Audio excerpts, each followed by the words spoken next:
Bueno, para el tema de isomería hay dos clasificaciones principales. En los isómeros se clasifican en isómeros estructurales y en isómeros espaciales o estereoisómeros.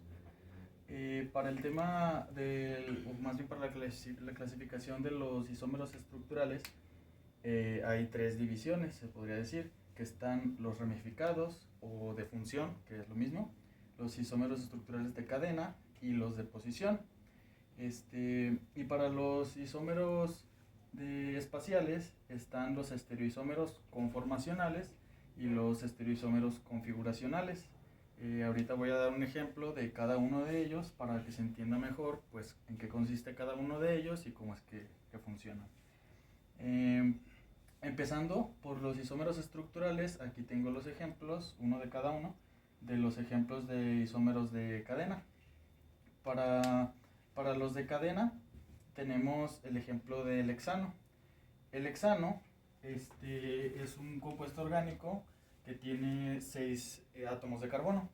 Entonces, el primero, el más normal, sería este de aquí, que es el hexano.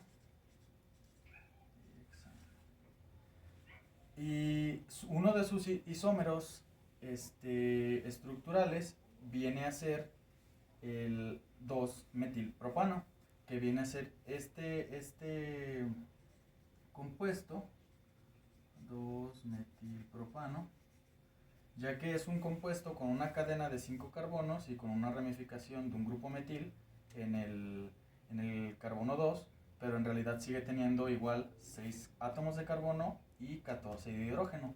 En sí, los isómeros de cadena, los de posición y los de función, consisten en que su fórmula molecular es exactamente la misma, pero la diferencia radica en su arreglo, en su secuencia de la cadena carbonada, en la posición que ocupan o el grupo funcional que está interactuando en la misma molécula. Seguimos con los del hexano. Otro de sus isómeros de cadena podría ser que es el 3-metilpropano, porque igual es un propano, es un compuesto con 5 átomos de carbono y una ramificación de un grupo metil en el carbono 3, pero siguen siendo 6 átomos de carbono, por eso es un isómero. Y vendría siendo otro de sus isómeros, que es, no recuerdo el nombre de creo que era 2, 3 metilbutano. Porque si lo vemos como una cadena de carbonos, todo esto es un butano. Pero en el carbono 2 y en el carbono 3, independientemente del orden, tiene dos grupos metil. Entonces este compuesto sería otro isómero de cadena del hexano, porque sigue teniendo 6 átomos de carbono, pero su acomodo es distinto. Estos serían solo 4 isómeros del hexano, hablando de los isómeros de cadena. Ahora, hablando de los isómeros de posición, tenemos el ejemplo del pentano. El pentano es un compuesto que tiene 5 átomos de carbono y 12 de hidrógeno. Aquí tenemos la forma más común del pentano, un alcano lineal sin ramificación. Un isómero de posición vendría siendo que es el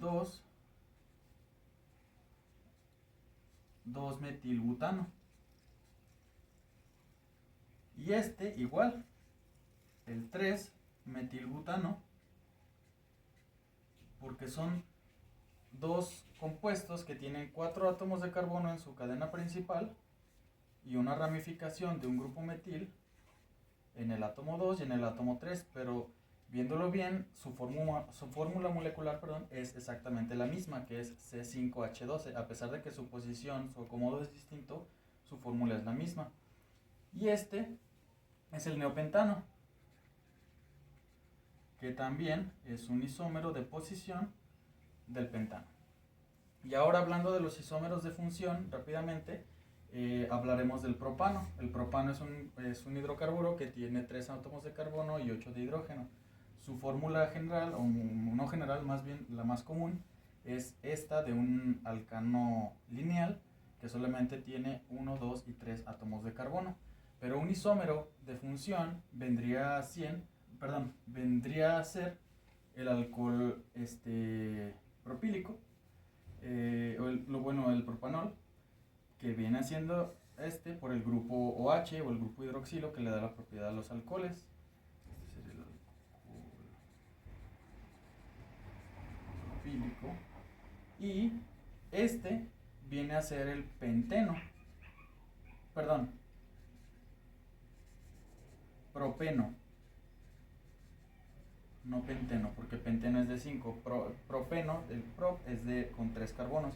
Entonces aquí la particularidad es el grupo alqueno, que es el particular de los dobles enlaces. Por eso entonces, a pesar de que son diferentes compuestos y tienen diferentes propiedades físicas y químicas, su fórmula molecular es exactamente la misma, solamente cambian los grupos funcionales de la molécula. Esto es hablando de los isómeros estructurales. Pero un tema un poco más complicado es el tema de los isómeros espaciales o estereoisómeros, porque abarca dos clasificaciones que son los conformacionales y los configuracionales. Y dentro de los configuracionales están los geométricos y los ópticos. Pero hablando primeramente de los estereoisómeros conformacionales, tengo un ejemplo, es un ejemplo muy sencillo, hay ejemplos mucho más desarrollados. Pero es un ejemplo muy sencillo para ilustrarlo porque es el ejemplo del etano. El etano es un hidrocarburo también, un alcano, que tiene 2 átomos de carbono y 6 de hidrógeno en su composición. Aquí resulta que la isomería conformacional se refiere a las diferentes conformaciones que puede tener una molécula dependiendo de la rotación en sus enlaces. El etano nos muestra que tiene un enlace sencillo. De hecho, todos los enlaces son enlaces sencillos, no hay ningún enlace doble. Entonces, ese enlace sencillo le da una propiedad, que es una propiedad rotacional, para que pueda tener diferentes conformaciones moleculares. Y dentro de esas conformaciones moleculares hay dos. Está la eclipsada y la alternada. El etano en sí tiene más conformaciones. La teoría marca que tiene más conformaciones, pero yo nada más puse 2 para ilustrarlo de manera más práctica. Que es la eclipsada y la alternada. La eclipsada nos dice que tendríamos el primer grupo metil como de este lado de la hoja o de la pared, y luego se hace una proyección como si esto estuviera detrás de la pared, para ver el otro grupo metil del otro lado. O sea, es como una imagen tridimensional. Y se llama eclipsada porque si nosotros tuviéramos este enlace así, de esta proyección del etano, y nosotros hiciéramos este movimiento, literalmente el grupo metil quedaría aquí y el otro grupo metil quedaría atrás. Por eso se llama eclipsada, porque si nosotros esa proyección la volteáramos a ver de frente, el metil de enfrente eclipsaría totalmente al metil de atrás. De hecho, hay 2 maneras de representar este tipo de conformaciones. Una es la estructura de silla o de caballete, que son estas 2, y otras son las proyecciones de Newman. Las proyecciones de Newman vendrían a ser esto. Esta es la proyección de Newman de la estructura eclipsada, y aquí se muestra mejor cómo sería, porque tenemos el grupo metil en rojo, el de enfrente, y el grupo metil atrás.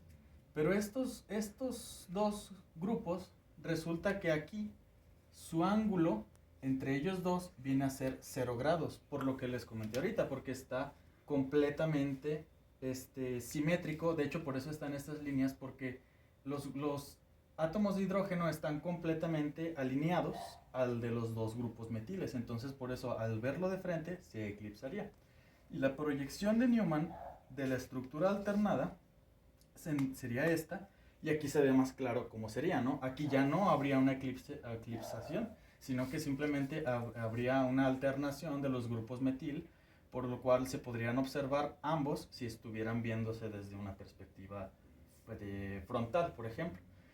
Y aquí podemos saber que la estructura alternada es la de mayor estabilidad, es la más estable, debido a un fenómeno de tensión torsional en la nube electrónica y de las interacciones que hay entre estas moléculas.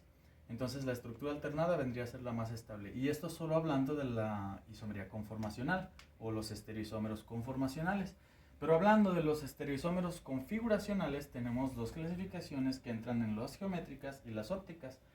La geométrica abarca tanto este, lo del tema de los cis y trans, el sistema E y Z, solamente que para más práctico puse solamente un ejemplo de los isómeros cis y trans del diclorobuteno, pero se puede aplicar prácticamente para los mismos fines didácticos.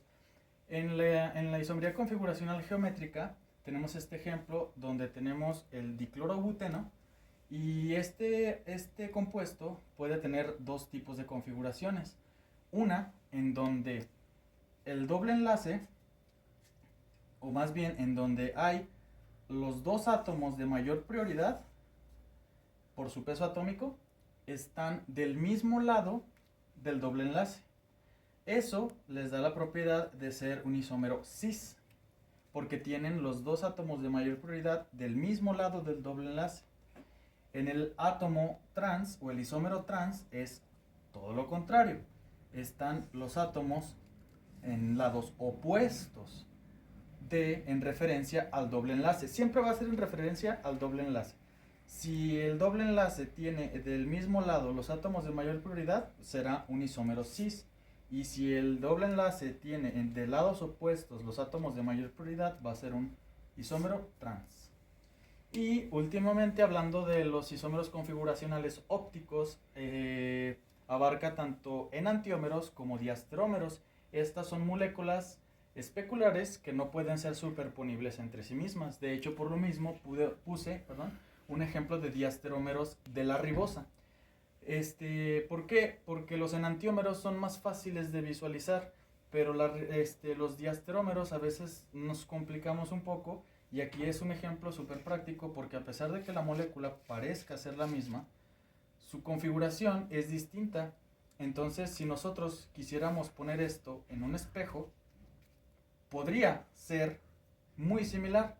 Sin embargo, hay veces en las que no se puede superponer. Esta molécula, a pesar de ser muy similar, no podría ser superponible entre sí misma porque no es la misma molécula. Por eso son diasterómeros. Y esto vendrían a ser los diasterómeros ópticos de la ribosa. Y pues esta es una explicación general de todo el tema de isomería. Espero que haya quedado un poco claro. Sí es un poco complicado, sobre todo el tema de isomería conformacional, porque este es un ejemplo súper sencillo. O sea, hay compuestos mucho más grandes, con más átomos, y pues obviamente es más desarrollado. Sin embargo, esa es una explicación general del tema de isomería. Y pues por mi parte sería todo. Muchas gracias.